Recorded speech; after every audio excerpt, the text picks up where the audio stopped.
د لغمان یو شمېر اوسیدونکو د پاکستان پوځي رژیم له لوري پر کونړ ولایت ړانده بریدونه یو بزدلانه او له هر ډول اصولو خلاف عمل وباله. دوی وایي د خپلو امنیتي او دفاعي ځواکونو بشپړ ملاتړ کوي او د اړتیا په صورت کې چمتو دي چې له خپلې خاورې او هیوادوالو په کلکه دفاع وکړي. دغه د پاکستان خلک چې دي اول ته اخر موږ باندې ډېر ظلمونه کړي دي. دا د انګریز دولت د انګریز په قانون باندې دا کار کوي.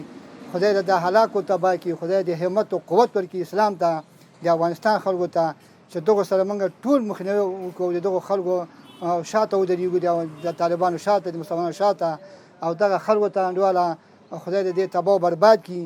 موږ ډېر زیات خفه یو په دې باندې. زموږ ملک د قوم د نظام د موږ د دې باندې دا ظلمونه کوي، د بمباریانو کوي، په دې موږ ډېر زیات خفه یو او موږ د نړیوال نه دا غواړو چې دغه پاکستان دغه مخنیوی وکړي، د ظلم کوي د ملک سره، د موږ سره حق شته چې د ملک باندې تعرض کوي، بمباري کوي، د مسلمانانو شهیدانې د موږ خپل د ملت دفاع کوو، موږ خپل حکومت سره ولاړ یو، موږ ټول قوم د حکومت سره ولاړ استو، خپل د ملک دفاع کوو. په ورته وخت کې د دې ولایت یو شمېر نورو اوسیدونکو وویل چې د پاکستاني پوځي رژیم د مخامخ جګړې مورال له لاسه ورکړی او هڅه کوي چې په دغه ډول بریدونو خپله ناکامي پټه کړي.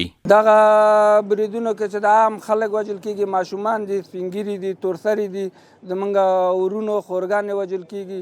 دا موږ ډېر خفه ستو، دا غندو موږ نور موږ خپل هېواد سره اسلامي امارت سره موږ اوږه په اوږه درېدلي استو چې موږ ته امارت اسلامي همدا اوس هم چې قومنده وکړي په کوتکو په تبرو په لور سره درېدلي استو، ځو جهاد ته آماده استو. دا په داسې حال کې ده چې د پاکستان پوځي رژیم تېره شپه په کونړ ولایت بریدونه وکړل چې یو شمېر هیوادوالو ته یې مرګ ژوبله واړوله.